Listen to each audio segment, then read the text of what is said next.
ఏ ప్రభుత్వమైనా గట్టిగా పని చేస్తే, ఏ ప్రభుత్వంలో అయినా పోలీసు వ్యవస్థ అన్నది గట్టిగా ఉంటే నేరాలు చేసేవాళ్ళు రాష్ట్రం వదిలిపెట్టి వెళ్ళిపోతారు. కానీ ఇక్కడ మాత్రం మన రాష్ట్రంలో పోలీసులు రాష్ట్రాన్ని వదిలిపెట్టి వెళ్ళిపోతున్నారు, మంచి ఆఫీసర్లు. నేను అడుగుతా ఉన్నా, చంద్రబాబు నాయుడు గారు ఇన్ని సంవత్సరాలు 45 ఏళ్ళ ఇండస్ట్రీ అంటాడు, ఇన్ని సంవత్సరాల రాజకీయ జీవితం అంటాడు.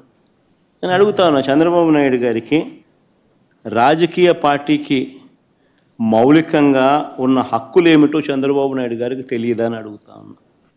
మరి పెద్ద మనిషి ఇన్నాళ్ళు రాజకీయాలు ఎలా చేశాడని అడుగుతా ఉన్నా.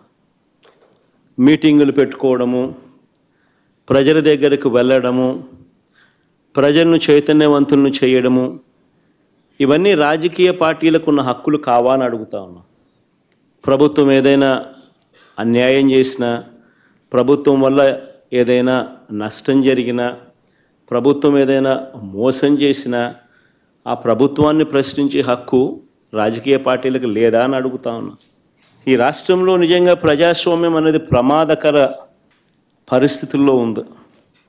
ఇది చెప్పడానికి నిన్నటి గుడివాడ ఘటనే ఒక కళ్ళ ఎదుట కనిపిస్తూ ఉన్న సాక్ష్యం.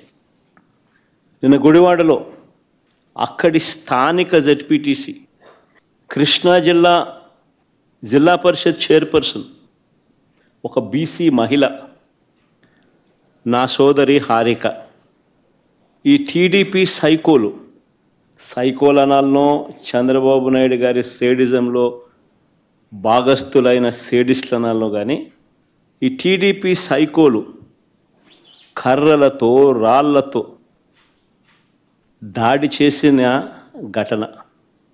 ఆమె చేసిన తప్పేమిటి అని అడుగుతా ఉన్నా. ఎందుకు ఆమె మీద దాడి చేశారు? ఎందుకు దుర్భాషలాడారు? ఎందుకు నోటుకొచ్చినట్టు అనరాని మాటలతో ఆమెను తిట్టారు అని అడుగుతా ఉన్నా.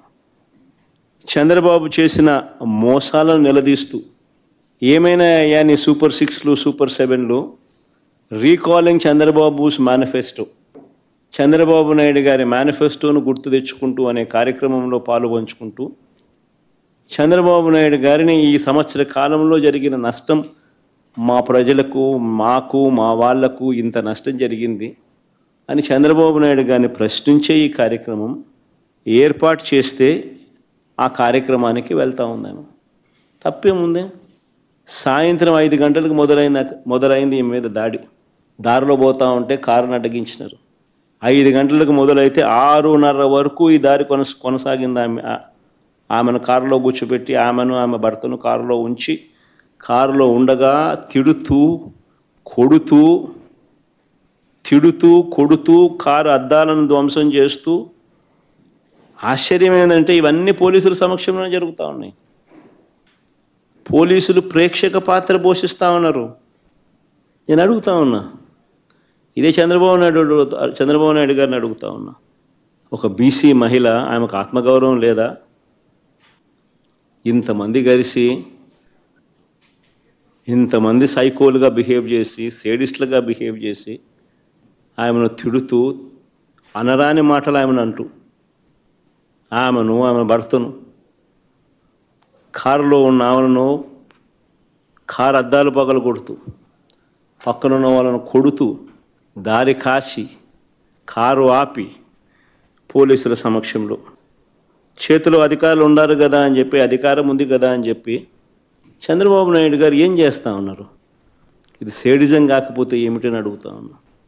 పైగా ఇంతటి హేయమైన దాడి చేసి, సిగ్గు లేకుండా దుర్భాషలాడి, ఒక బీసీ మహిళను, నా చెల్లి హారికను పట్టుకొని మహానటి అని తెలుగుదేశం వాళ్ళు మాట్లాడుతున్నారు. సిగ్గుండాలి కదా. మీరు తప్పు చేసి అనకూడని మాటలు మీరంటూ కారద్దాలు పగులుకొట్టి దాడి చేసి ఆమెను మహానటి అంటారు. పోలీసుల దగ్గరుండి, పోలీసుల ఆధ్వర్యంలో, వాళ్ళ సమక్షంలో జెడ్పీ చైర్మన్ మహిళ, స్థానిక జెడ్పీటీసీ సభ్యురాలు పరిస్థితి అది. మళ్ళీ మహానటి అని చెప్పి రివర్స్ ఆమెను అంటారు. ఎవరు మహానటులు? దానవీర సూరకర్ణ కన్నా గొప్పగా యాక్టింగ్ చేస్తూ ఉన్నాడు చంద్రబాబు నాయుడు.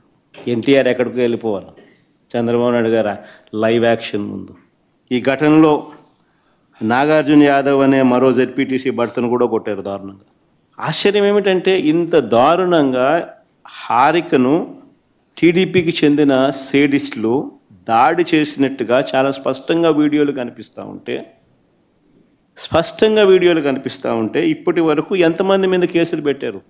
ఇప్పటి వరకు ఎంతమందిని అరెస్ట్ చేసినారు? ఎవరిని అరెస్ట్ చేయాల?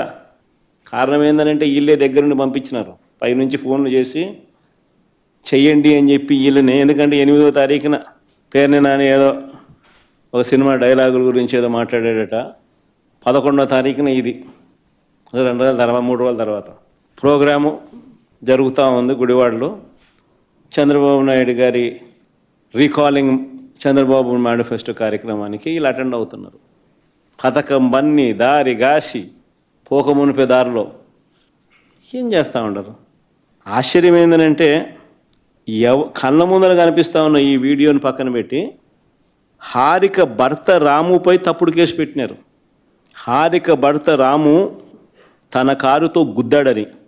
మీరే ఇంతకుముందు వీడియోలు చూశారు. హారిక అండ్ రాము వెనక సీట్లో కనిపిస్తూ ఉన్నారు, ముందర సీట్లో కాదు వెనక సీట్లో కూర్చొని ఉన్నారు వాళ్ళిద్దరు. పి చైర్మన్ అంటే గవర్నమెంట్ కార్, అది డ్రైవర్ గవర్నమెంట్ డ్రైవరు, గవర్నమెంట్ ఉద్యోగి, గవర్నమెంట్ కారు తోలుతూ ఉన్నారు. గవర్నమెంట్ కారులో గవర్నమెంట్ ఉద్యోగి తోలుతూ ఉన్న కారులో వీళ్ళు వెనకాల సీట్లో కూర్చొని ఉన్నారు. రాము గుద్దాడు అని చెప్పి కేసు, రాము మీద తప్పుడు కేసు. ఒక బీసీ మహిళకు మీరు చేస్తూ ఉన్న గౌరవం ఇదేనా అంటున్నా. మళ్ళీ వీళ్ళు బీసీల గురించి మాట్లాడతారు. సిగ్గుండాలి, ఎడన పోయి దుంకి సావాలి వీళ్ళంతా పోయి.